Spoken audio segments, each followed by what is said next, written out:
Gostaria de começar essa palestra afirmando que nós não somos obra do acaso. A criação do universo, de todas as coisas e seres que ele contém, foi uma obra intencional. O Salmo 32, versículos 6 e 9 diz: Pela palavra do Senhor foram feitos os céus e pelo sopro de sua boca todo o seu exército. Porque ele disse, tudo foi feito, ele ordenou e tudo existiu. Então, a criação é obra de Deus Pai Criador, através de sua palavra, no Espírito Santo. E nós também somos suas criaturas. Vejamos os versículos 13 a 15 do Salmo 32. O Senhor olha dos céus, vê com todos os filhos dos homens. Do alto de sua morada, observa todos os habitantes da terra, ele que formou o coração de cada um e está atento a cada uma de suas ações. Veja, formou o coração de cada um. Cada um de nós é uma obra irrepetível de Deus, que nos conhece e observa constantemente. Daí entendemos que fomos criados para um propósito. E o versículo 11 diz: Só os desígnios do Senhor permanecem eternamente e os pensamentos de seu coração por todas as gerações. Então, o propósito para o qual fomos criados subsiste eternamente. Ou seja, fomos criados para a eternidade. E qual é, então, o sentido da nossa vida? Jesus Cristo, a encarnação do Filho de Deus, sua palavra eterna, nos revelou o sentido da vida em forma de mandamento. Podemos lê-lo em Mateus 22, de 37 a 39. Respondeu Jesus: Amarás o Senhor teu Deus de todo o teu coração, de toda a tua alma, de todo o teu espírito. Este é o maior e o primeiro mandamento. E o segundo, semelhante a este, é: amarás teu próximo como a ti mesmo. Então, o sentido da vida é amar a Deus sobre todas as coisas e ao próximo como a nós mesmos. O propósito único das nossas existências é desenvolver a capacidade de amar. No versículo 26 do primeiro capítulo do Gênesis, Deus disse: façamos o homem à nossa imagem e semelhança. Então, a obra-prima da criação de Deus, nós, os seres humanos, com uma capacidade cerebral imensa, neurônios com potencialidades extraordinárias, quer para desenvolver a ciência, construir equipamentos sofisticados, ou então para a arte, como, por exemplo, a maravilha da música. E a maior e mais sublime, a capacidade de amar. Em 1 João 4,8 está escrito que Deus é amor. Nós, cristãos, conhecemos a Deus como sendo o Pai e o Filho e o Espírito Santo. Então, Deus nos foi revelado como a união do Pai com o Filho no Espírito Santo. A Trindade Santa é uma eterna relação de amor. E Deus nos criou para participarmos desta relação de amor por toda a eternidade. Repito, fomos criados para vivermos em comunhão com Deus por toda a eternidade. E comunhão significa relação de amor. E para participar desta relação de amor, eu preciso aprender a amar. Deus não criou o mundo pronto, mas em permanente criação e desenvolvimento. Então, cada um de nós não saiu como uma obra já acabada das mãos de Deus. Ele nos chama a participarmos ativamente da sua criação. Deus não consultou a nenhum de nós se gostaríamos de ser criados. Ele nos criou por sua livre iniciativa. Então, aceitar a vida é obedecer a Deus que a concedeu a nós. E ele nos deu o livre-arbítrio para escolhermos entre a vida e a morte, para que pudéssemos desenvolver a capacidade de amar. Amar é o maior exercício da liberdade. Ninguém ama obrigado. Deus poderia ter nos criados programados para amar. Porém, isto não seria amor, pois não seria livre, mas sim compulsório. Então, nós nascemos, descobrimos nossa identidade e foi nos dado um período bastante curto de vida, que, comparado com a idade do universo, poderia ser entendido como uma gota d'água nos oceanos ou como um grão de areia da praia. Ou seja, o período de nossa existência terrena não deve ser encarado como o objetivo final, mas como o caminho em direção à pátria eterna. Voltando ao livro do Gênesis, capítulo 1, versículos 27 e 28, temos: Deus criou o homem à sua imagem, criou a imagem de Deus, criou homem e mulher. Deus os abençoou, frutificai, disse ele. Ou seja, precisamos completar a obra de Deus frutificando. Jesus não nos deixou sós. Ele disse: Eis que estou convosco todos os dias até o fim do mundo. E ele nos comunicou o seu Espírito, que permanece em nós até o final dos tempos. Em Atos 1:8, Jesus disse: Mas descerá sobre vós o Espírito Santo e vos dará força. E sereis minhas testemunhas em Jerusalém, em toda a Judéia e Samaria e até os confins do mundo. E em Coríntios 3:36, Paulo diz: Não sabeis que sois o templo de Deus e que o Espírito de Deus habita em vós? Então, Paulo afirma que o Espírito de Jesus habita nosso coração, que somos templo do seu Espírito. E aí eu pergunto, alguém já viu o Espírito Santo? Imagine que você está na zona rural e dormiu a noite inteirinha como um anjinho. No dia seguinte, você olha o campo e vê que ele está todo molhado. Qual é a conclusão que você chega? Que durante a noite choveu. E como é que nós reconhecemos a presença do Espírito Santo em nossas vidas? Pelo fruto que gera em nós. Em Mateus 12:33, Jesus disse: Pelo fruto se conhece a árvore. E em Lucas 13:6-9, ele disse: Um homem havia plantado uma figueira na sua vinha, e indo buscar fruto, não o achou. Disse ao viticultor: Eis que 3 anos há que venho procurando fruto nessa figueira e não acho. Corta-a, porque ainda ocupa inutilmente o terreno? Mas o viticultor respondeu: Senhor, deixa ainda este ano. Eu lhe cavarei em redor e lhe deitarei adubo. Talvez depois disso dê frutos. Caso contrário, cortá-la-á. Então, da mesma forma que em Gênesis Deus ordenou que frutificássemos, Jesus fala que a figueira, na comparação conosco, também precisa frutificar, pois se não o fizer, será cortada. E aí eu pergunto, e todos os frutos são bons? Em Lucas 6:43, Jesus diz: Uma árvore boa não dá frutos maus, uma árvore má não dá bons frutos. Ou seja, nem todos os frutos são bons. E na carta aos Gálatas, capítulo 5, versículos 19 a 21, Paulo fala do fruto da carne, que conhecemos muito bem. Ora, as obras da carne são estas: fornicação, impureza, libertinagem, idolatria, superstição, inimizades, brigas, ciúmes, ódio, ambição, discórdias, partidos, invejas, bebedeiras, orgias e outras coisas semelhantes. Dessas coisas vos previno, como já vos preveni.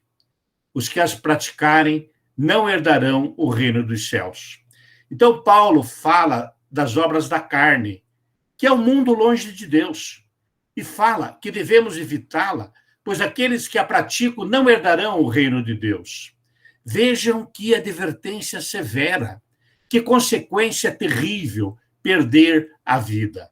Por outro lado, ele também fala do fruto do Espírito, daqueles que permanecerem em Jesus.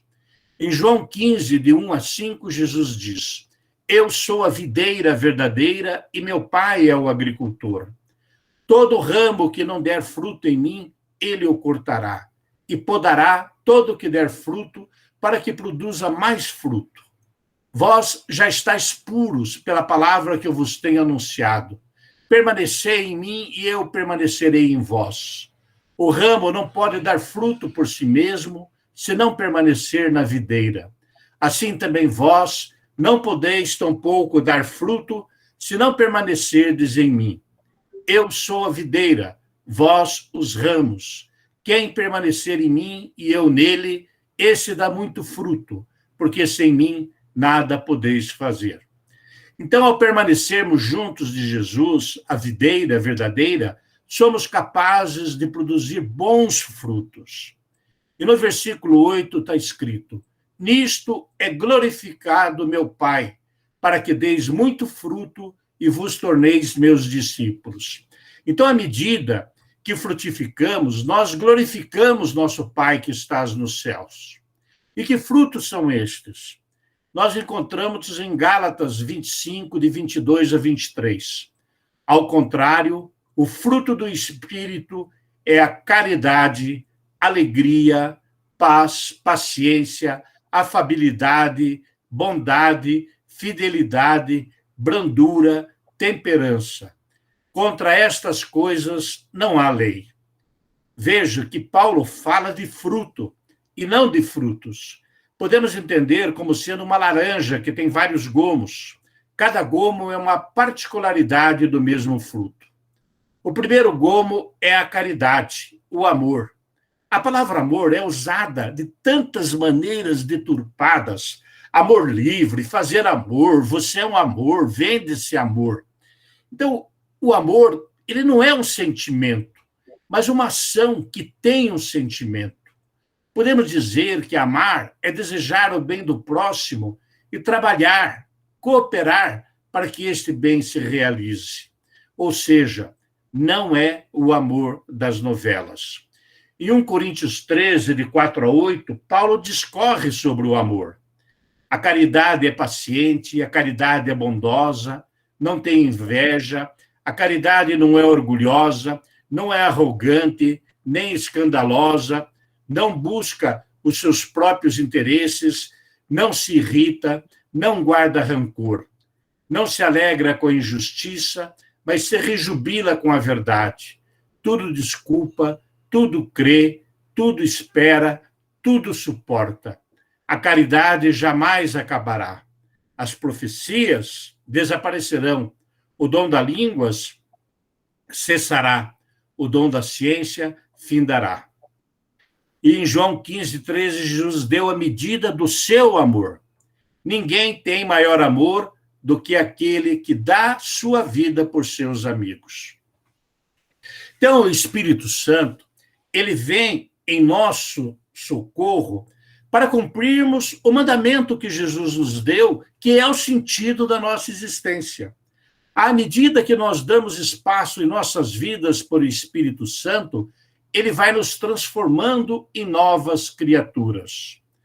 Aos Filipenses 2,13, Paulo disse: porque é Deus quem, segundo o seu beneplácito, realiza em vós o querer e o executar. Então, o Espírito Santo em nós gera bons desejos, bons propósitos, nos impulsiona para a ação e nos dá a força necessária para executá-la. Aí sim, nós não somos mais indiferentes às pessoas que passam por nós, passamos a estar atentos às necessidades dos outros, nos ocupamos dos outros e nosso olhar é cada vez mais de misericórdia. Jesus era pleno do Espírito Santo e ele amava seus discípulos. O segundo gomo do fruto do Espírito Santo é a alegria. O cristão é alegre. Viver em Jesus é encontrar a verdadeira alegria. Disse ele em João 15:11, disse-vos estas coisas para que a minha alegria esteja em vós e a vossa alegria seja completa. Então, Jesus era alegre. E o salmista diz que, ao contemplarmos a obra da criação, a nossa reação é de exultação.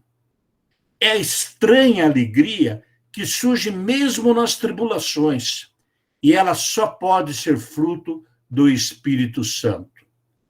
Paulo, na segunda carta aos Coríntios 8:2, disse: em meio a tantas tribulações com que foram provadas, espalharam generosamente e com transbordante alegria, apesar de sua extrema pobreza, os tesouros de sua liberalidade. Então, a alegria, fruto do Espírito, como pode ver, não depende da riqueza ou da pobreza. No Salmo 67, lemos que os justos transbordam de alegria na presença de Deus. O terceiro gomo é a paz. Nada na vida vale a pena se não trouxer a paz.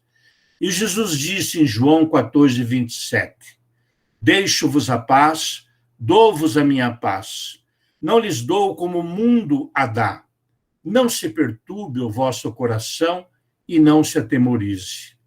E nas cartas aos Filipenses 4:7, Paulo diz, e a paz de Deus, que excede toda inteligência, haverá de guardar os vossos corações e os vossos pensamentos em Cristo Jesus. Se esta paz supera todo entendimento, não será com raciocínios que a obteremos, mas como fruto da graça de Deus. Vejam, podemos ter dificuldades, desafios, mas conservamos a paz. O quarto gomo é a afabilidade, que quer dizer delicadeza. Jesus era delicado e amoroso com seus discípulos, delicado até com os pecadores.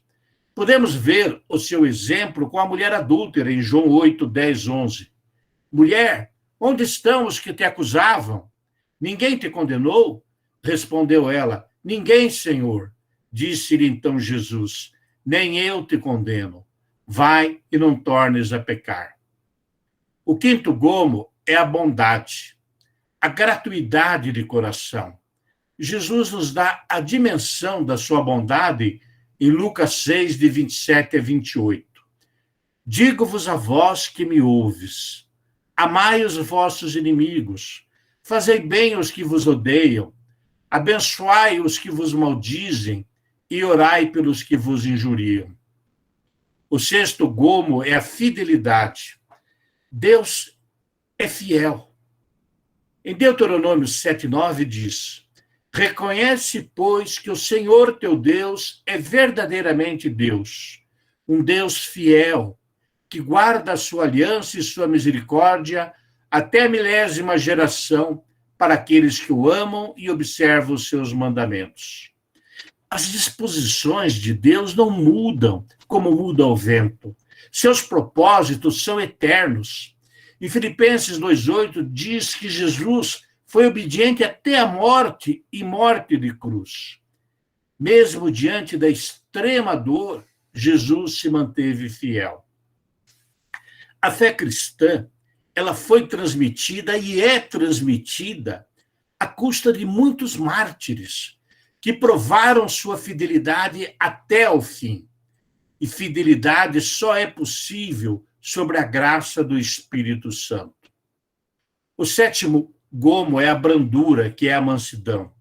Jesus disse, aprendei de mim que sou manso e humilde de coração. E Mateus 5:5 diz, bem-aventurados os mansos, porque possuirão a terra.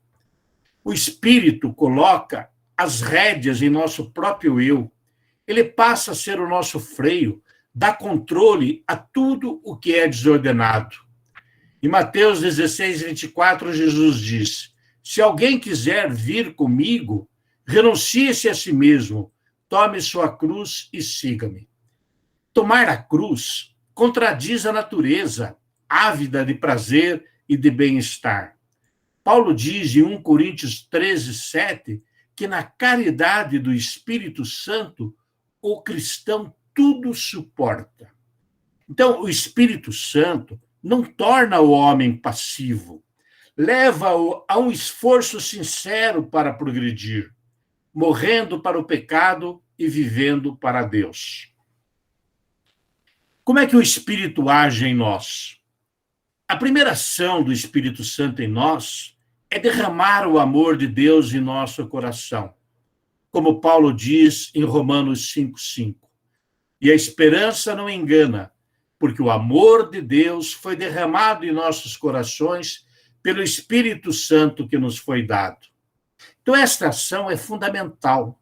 Sabermos e sentirmos que somos amados e queridos por Deus. Não fomos nós que amamos primeiro, mas Deus nos amou desde antes da criação e nos fez capazes de responder ao seu amor.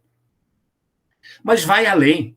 Em Romanos 8,16 diz: o Espírito mesmo dá testemunho ao nosso espírito de que somos filhos de Deus. Passamos da condição de criaturas para a de filhos amados de Deus. A tomada dessa consciência é muito importante. Por tantos motivos, nós nos desvalorizamos, nos depreciamos e não nos achamos dignos de amor. E este é o homem velho. À medida que deixamos que o Espírito age em nós, ele vai nos transformando. Em João 3,5, Jesus disse: em verdade te digo, quem não renascer da água e do Espírito não poderá entrar no reino de Deus. Este renascimento só é possível a partir da ação do Espírito Santo em nós. Na carta a Tito 3,5, Paulo diz: e não é por causa de obras de justiça que tivéssemos praticado, mas unicamente em virtude de sua misericórdia. Ele nos salvou mediante o batismo de regeneração e renovação pelo Espírito Santo. Então, não são as nossas obras que nos salvam, mas através do batismo, da regeneração e renovação de seu Espírito. E a ação do Espírito é nos santificar, nos separar para Deus, como Paulo diz aos Romanos em 15,16. E isto para que os pagãos, santificados pelo Espírito Santo, lhes sejam uma oferta agradável. Então, à medida que nos santificamos, nós nos tornamos mais livres. Ora, o Senhor é Espírito, e onde está o Espírito do Senhor, aí há liberdade. Mas todos nós temos o rosto descoberto. Refletimos como num espelho a glória do Senhor e nos vemos transformados nesta mesma imagem, sempre mais resplandecentes pela ação do Espírito do Senhor. O Espírito vai nos libertando das amarras da carne, das más tendências e de tudo aquilo que nos oprime e nos faz livres para que cada vez mais possamos amar. E Jesus nos ensinou a pedir o Espírito Santo em Lucas 11,13, e que o Pai nos concederia se assim o pedíssemos. Se vós, pois, sendo maus, sabeis dar boas coisas aos vossos filhos, quanto mais vosso Pai Celestial dará o Espírito Santo aos que lhe o pedirem. E algo muito importante, o Espírito nos marca como território santo de Deus. Nós estamos no mundo, mas marcados como territórios santos de Deus. Como podemos ver em 2 Coríntios, de 1-22.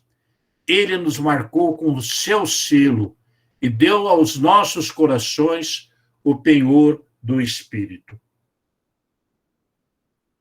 Agora, dia 1º, em comemoração ao Dia de Todos os Santos, o Papa Francisco fez um discurso abordando a santidade e a alegria, que foi publicado no site Aletheia ontem. As bem-aventuranças, segundo o Papa Francisco, mostram-nos o caminho que conduz ao reino de Deus e à felicidade, o caminho da humildade, da compaixão, da mansidão, da justiça e da paz. Ser santo significa caminhar por esta estrada, disse o Santo Padre. Santidade, estilo de vida. O Papa explicou 2 aspectos que são próprios deste estilo de vida de santidade: alegria e profecia. A alegria. Jesus começa com a palavra bem-aventurados. É o anúncio principal, o anúncio de uma felicidade sem precedentes. A bem-aventurança, a santidade, não é um programa de vida feito apenas de esforço e renúncias, mas é, sobretudo, a alegre descoberta de ser filhos amados de Deus. Isto enche-nos de alegria. Não é uma conquista humana, é um dom que recebemos. Somos santos porque Deus, que é o santo, vem habitar na nossa vida. É Ele que nos dá a santidade. Por isso somos bem-aventurados. Segundo o Papa Francisco, a alegria do cristão não é a emoção de um instante ou um simples otimismo humano, mas a certeza de poder enfrentar todas as situações sob o olhar amoroso de Deus, com a coragem e a força que vem dele. Os santos, mesmo no meio de muitas tribulações, experimentaram essa alegria e deram testemunha dela. Sem alegria, a fé torna-se um exercício rigoroso e opressivo e corre o risco de adoecer de tristeza. Consideremos estas palavras: adoecer de tristeza. Um padre do deserto disse que a tristeza é um verme do coração que corrói a vida. Questionemo-nos sobre isso. Somos cristãos alegres? Sou ou não um cristão alegre? Difundimos alegria ou somos pessoas sombrias, tristes e com a cara de funeral? Lembremos-nos que não há santidade sem alegria. O segundo aspecto do estilo de vida de santidade, segundo o Santo Padre, é a profecia. Aos bem-aventurados são dirigidos aos pobres, aos aflitos, a quantos têm fome de justiça. É uma mensagem contracorrente. Na verdade, o mundo diz que para ser feliz é preciso ser rico, poderoso, sempre jovem e forte, gozar de fama e sucesso. Jesus inverte estes critérios e faz um anúncio profético. E esta é a dimensão profética da santidade. A verdadeira plenitude de vida é alcançada seguindo Jesus, praticando a sua palavra. E isto significa outra pobreza, ou seja, ser pobre dentro de si, esvaziar-se a si próprio para dar lugar a Deus. De acordo com o Papa, quem se considera rico, bem-sucedido e seguro, baseia tudo em si próprio e fecha-se a Deus e aos irmãos, enquanto aqueles que sabem que são pobres e não são autossuficientes permanecem abertos a Deus e ao próximo e encontram a alegria. Paulo disse algo muito forte e lindo, que faz com que nos alegremos e cultivemos a paz e a esperança. Se Deus é por nós, quem será contra nós? Repita comigo e deixe que isso entre definitivamente em seu coração. Se Deus é por nós, quem será contra nós? Erroneamente, muitos pensam e alguns pregam que estar em Deus é conquistar bens, prestígio, dinheiro, fama, romance, etc. Que Deus estaria a nosso serviço para atender a todos os nossos anseios e caprichos. Tudo muito falso. Nós não fomos criados para isto, para o mundo que passa, para o que a traça corrói. Por isso, Jesus disse em Mateus 6:33, buscai em primeiro lugar o reino de Deus e a sua justiça, e todas as coisas vos serão dadas em acréscimo. A essência é o reino, e o resto será o acréscimo. Se tenho amor, alegria, paz, paciência, afabilidade, bondade, fidelidade, brandura e temperança, o que me falta? Atingir a meta. Cumprir o sentimento, o sentido de minha existência, que é desenvolver a capacidade de amar. Posso fazer isto sendo pai, filho, avô, avó, casado, solteiro, médico, engenheiro, faxineiro, bancário, auxiliar de escritório, ator, político, homem, mulher, desempenhando qualquer atividade produtiva, sendo companheiro, atento às necessidades de meus irmãos, agradecidos a Deus por sua maravilhosa criação e por ter nos amados antes de tudo. E aí, como disse Jesus em Mateus 13, 43, então, no reino de seu Pai, os justos resplandecerão como o sol. Aquele que tem ouvidos, ouça.